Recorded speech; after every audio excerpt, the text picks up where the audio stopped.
Suite au divorce de ses parents, Frank Abagnale fugue et devient un escroc professionnel. Il réussit à escroquer des millions de dollars au gouvernement américain en incarnant plusieurs métiers. Voilà le pitch du film Arrête-moi si tu peux de Steven Spielberg. Mais que diriez-vous si je vous disais que Frank Abagnale a réellement existé et a réussi à escroquer plusieurs millions de dollars avant même ses 19 ans? C'est son histoire que je vais vous raconter dans cette vidéo.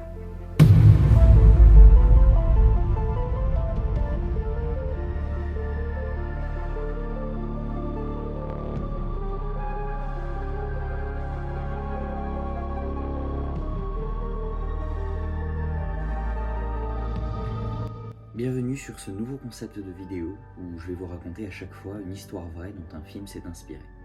Pour ce premier épisode, on va s'intéresser, comme vous l'avez compris, à l'histoire vraie derrière le film de Steven Spielberg, Arrête-moi si tu peux.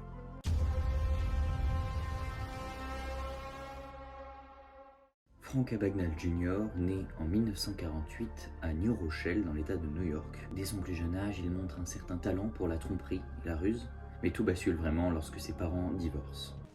Est-ce que tu comprends de quoi il est question, Frank? Ton père et moi, nous allons divorcer. Frank Abagnale, alors âgé de 16 ans, décide de s'enfuir.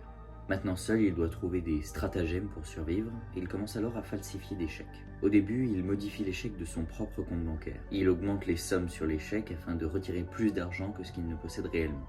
La méthode fonctionne mais à ses limites et Frank décide d'en changer.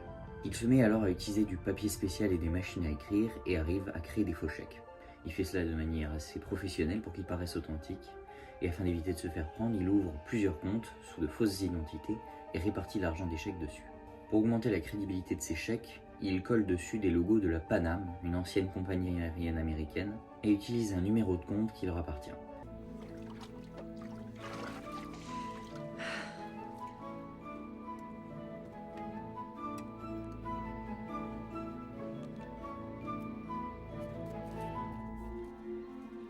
Il dépose ensuite ses chèques sur ses comptes en profitant de la crédibilité accordée à des chèques de la Pan Am pour éviter de se faire prendre.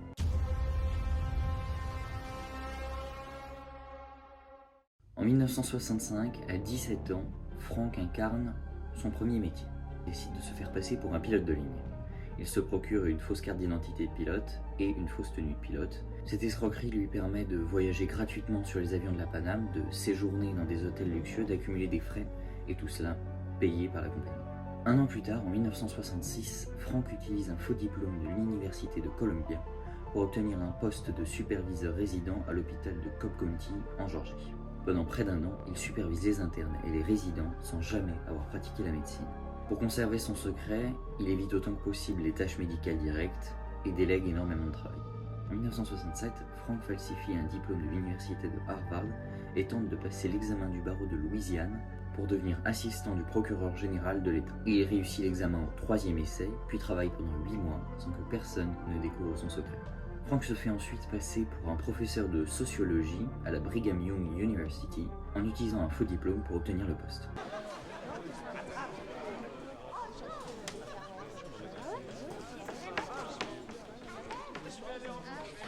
Silence, s'il vous plaît.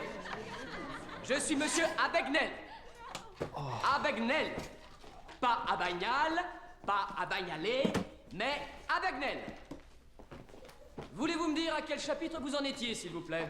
Il enseigne des cours de sociologie pendant un trimestre complet avant que son secret ne soit découvert. Après ça, Frank continue de voyager à travers le monde, toujours en utilisant la technique des faux chèques et en continuant d'incarner plusieurs métiers.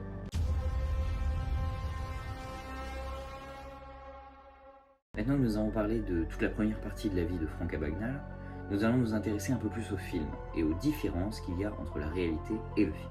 Tout d'abord, la relation entre Frank et son père. Dans le film, la relation entre Frank et son père est un point central et il lui voue une admiration sans faille, presque un culte.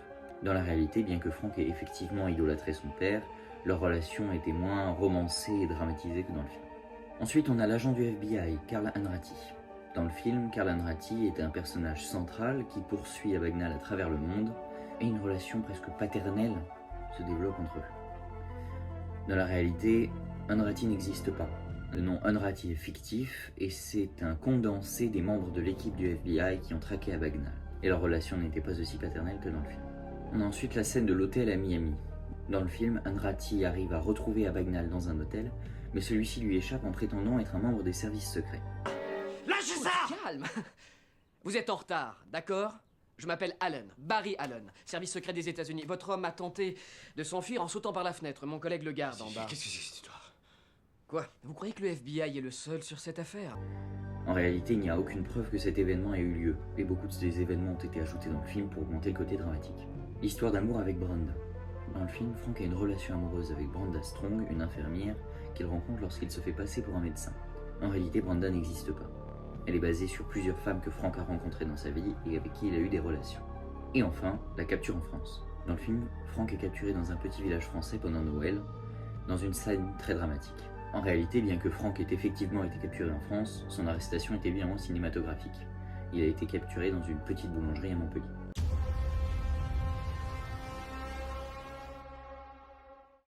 Ok, maintenant parlons de la deuxième partie de la vie de Frank. Après toutes ces escroqueries, Frank est arrêté en France en 1969, après que des hôteliers aient reconnu sa photo sur une affiche de recherche. Après son arrestation, il est extradé vers les États-Unis où il est condamné à 12 ans de prison.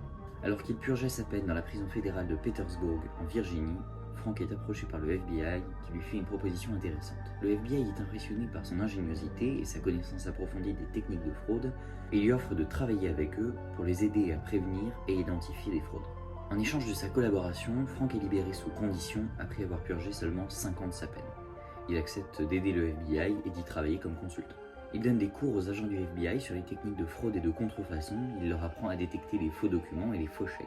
Il partage des stratégies et des astuces qu'il avait développées pour échapper aux poursuites, et permet ainsi aux agents de mieux comprendre la mentalité et les méthodes des fraudeurs. En plus de son travail avec le FBI, Frank commence à travailler avec des entreprises privées et les aide à améliorer leurs techniques de sécurité contre les fraudes. Frank Abagnale Jr. était un maître de l'escroquerie et a utilisé son intelligence et ses capacités pour tromper des compagnies aériennes, des banques, et même le gouvernement américain.